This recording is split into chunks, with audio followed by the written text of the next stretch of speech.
Bom dia, irmãos. Que a paz do nosso Senhor Jesus Cristo esteja com todos nós.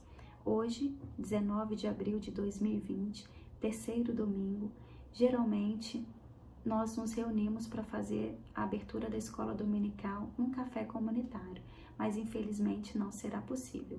Em breve celebraremos o amor de Deus com o nosso café comunitário. Vou fazer a leitura do Salmo 100. Hino de louvor. Cantem hinos a Deus, o Senhor, todos os moradores da terra. Adorem o Senhor com alegria e venham cantando até a sua presença. Lembrem que o Senhor é Deus, Ele nos fez e nós somos dele. Somos o seu povo, o seu rebanho. Entrem pelos portões do templo com ações de graças. Entrem nos seus pátios com louvor. Louvem a Deus e sejam agradecidos a Ele, pois o Senhor é bom, o seu amor dura para sempre e a sua fidelidade não tem fim. Amém. Entoemos com muita alegria o cântico Estamos muito alegres.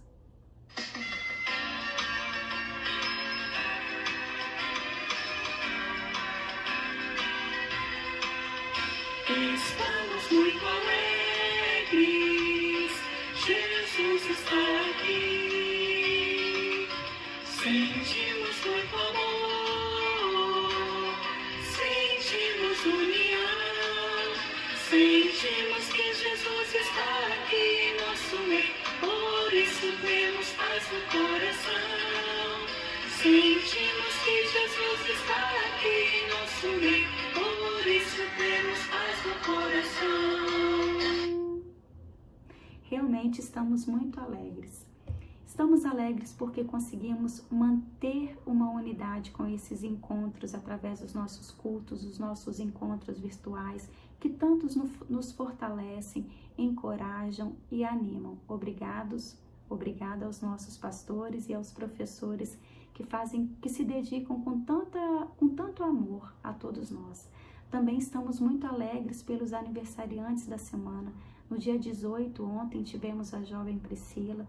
Que Deus a conserve e esteja sempre com ela. Nossa igreja é uma igreja que ora, que agradece, que se solidariza e que também clama ao Senhor. Clama ao Senhor pela unidade cristã, clama ao Senhor por todas as injustiças, clama ao Senhor pelo amor. E nós clamamos agora, Senhor, pela vida de todas as pessoas que estão enfermas, as pessoas, os nossos idosos da nossa comunidade, os nossos familiares, e clamamos também, Senhor, por todos os profissionais que estão na linha de frente com o tratamento do Covid, que tem tanto causado, Senhor, tanto desesperança nas pessoas. Que esses profissionais de saúde possam transmitir um pouquinho da tua paz, um pouquinho do teu amor, um pouquinho que eles possam acalentar e acalmar todas essas pessoas com amor cristão. E um pouquinho sobre a paz agora, eu vou fazer uma leitura de um texto que é um poema que fala sobre a paz perfeita. Havia um rei que ofereceu um grande prêmio ao artista que fosse capaz de, numa pintura, colocar o que mais transmitisse a paz perfeita. Foram muitos os artistas que tentaram. O rei observou e admirou todas as pinturas, mas houve apenas duas de que ele realmente gostou e que teve escolher entre uma delas.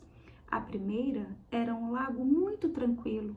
Este lago era um espelho perfeito onde se refletiam plácidas montanhas que o rodeavam. Sobre elas encontrava-se um céu muito azul, com tênue nuvens brancas. Todos os que olharam para essa pintura pensaram que ela refletia a paz perfeita. A segunda pintura também estava com montanhas, mas essas montanhas eram escabrosas e estavam despidas de vegetação. Sobre elas havia um céu tempestuoso, do qual se precipitava um forte aguaceiro, com faíscas e trovões. Montanha abaixo parecia retumbar uma espumosa torrente de água. Tudo isso se revelara nada pacífico. Mas quando o rei observou mais atentamente, pôde reparar que atrás da cascata havia um arbusto crescendo de uma fenda da rocha. Neste arbusto encontrava-se um ninho. Ali, no meio do ruído da violenta camada de água, estava um passarinho placidamente sentado em seu ninho. Paz, perfeita paz. Qual pensas que foi a ganhadora? O rei escolheu a segunda. Sabe por quê? Porque, explicou o rei, paz não significa estar num lugar sem ruídos, sem problemas, sem trabalho árduo ou sem dor. Paz significa que, apesar de estar no meio de tudo isso, permanecemos calmos no nosso coração. Este é o verdadeiro sentido da paz. Como ter paz nesse caos? Encontramos Cristo é a nossa paz. Cristo é a verdadeira paz e Cristo nos dá a sua paz. Entoemos agora o cântico Vem derrama paz.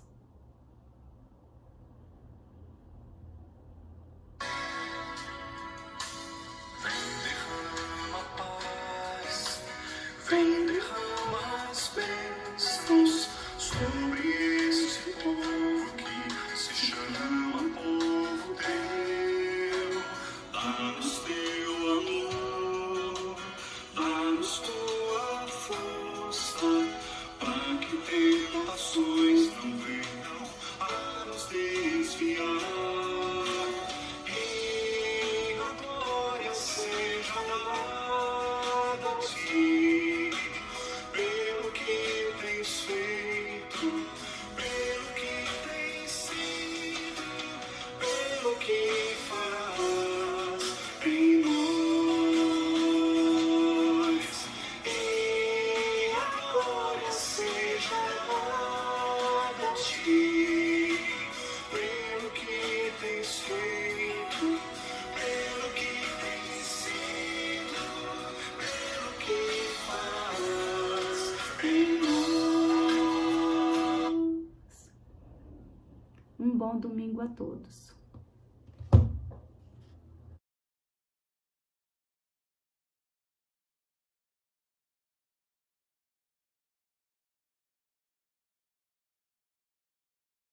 Bom dia, irmãs e irmãos que estão nesta manhã de domingo participando da nossa escola dominical virtual.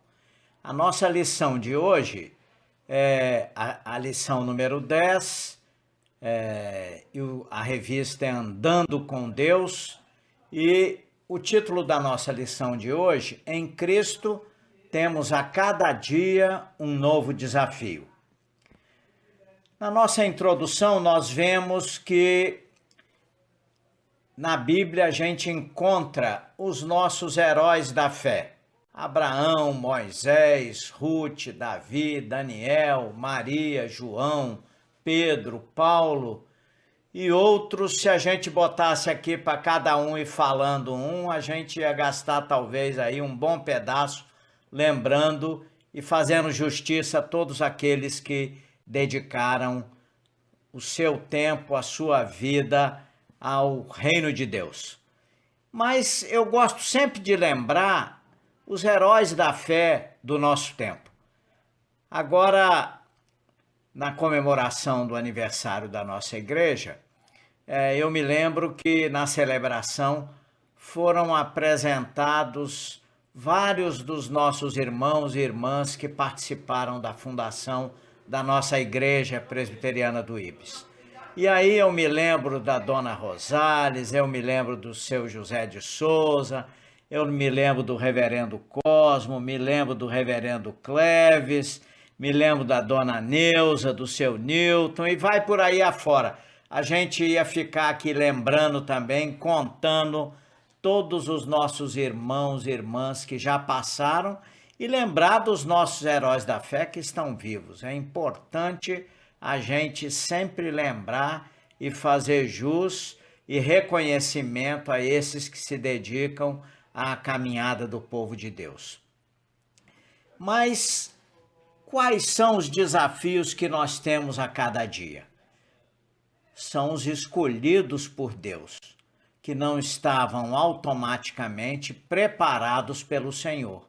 Todos esses heróis da fé que nós citamos passaram por sofrimentos físicos, emocionais, por perseguição, injustiça, martírio, e todos tiveram a história de vida marcante na história relatada aí no Antigo e no Novo Testamento.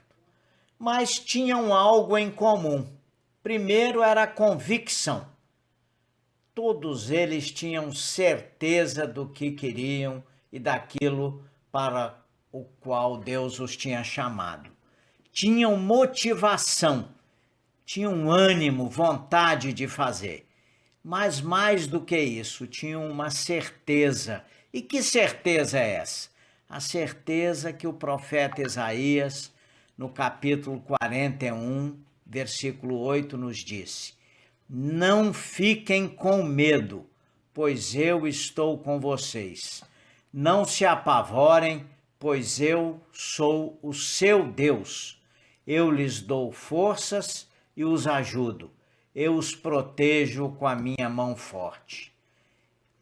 E hoje, diante de tantos desafios, Deus não está mais conosco? Como assim? Jesus Cristo é o mesmo ontem, hoje e sempre, está lá em Hebreus 13:8. Então, por que estamos às vezes desanimados? Ao pensar, ao encarar e vivenciar desafios. E aí, se estamos desanimados, qual a melhor forma de mudar essa situação nossa? Seguir o exemplo do apóstolo Paulo, que apesar das crises e lutas que passou, sempre esperou o melhor de Deus, sempre teve uma perspectiva positiva ao longo de sua vida. Por isso, disse ele, nunca ficamos desanimados, mesmo que o nosso corpo vá se gastando, o nosso espírito vai se renovando dia a dia. 2 Coríntios 4:6. E é por isso que nós somos restaurados por Deus.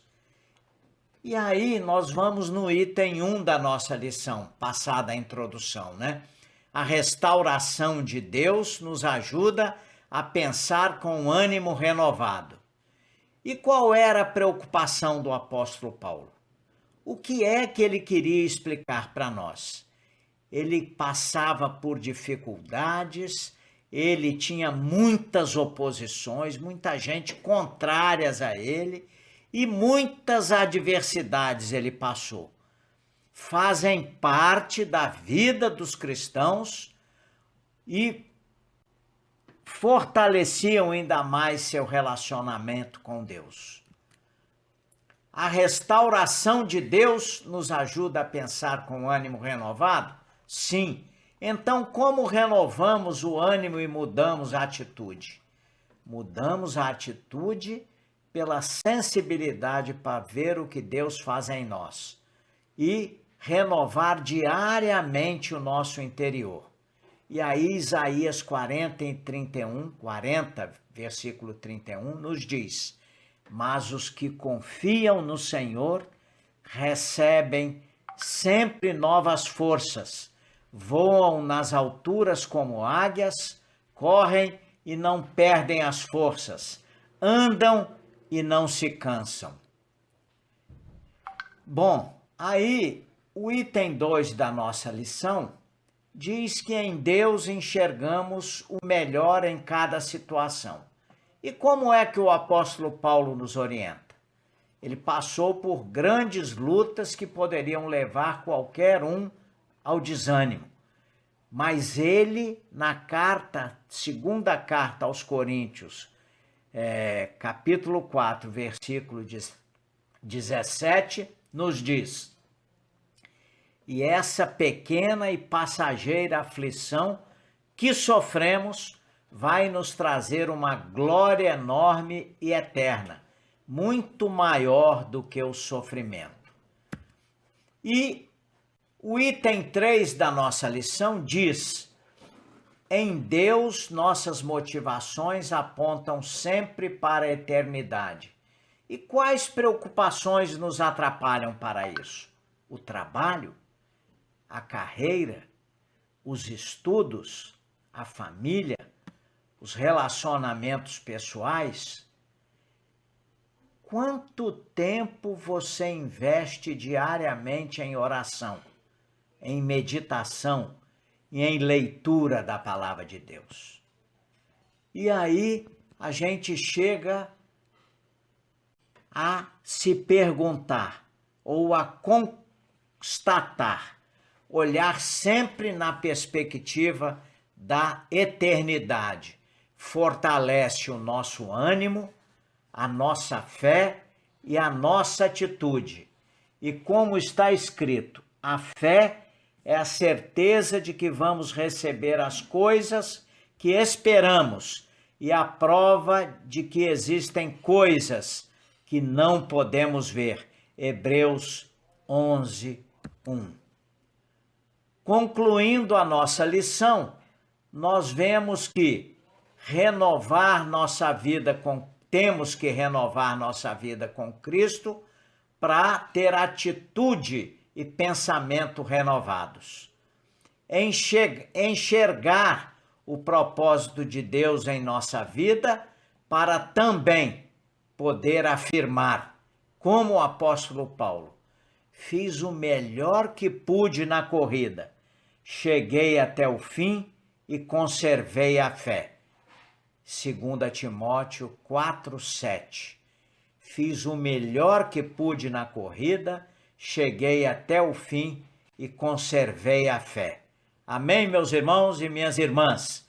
Fiquem com Cristo e vamos firmes na caminhada e na certeza de que com Cristo venceremos, hoje e sempre. Amém.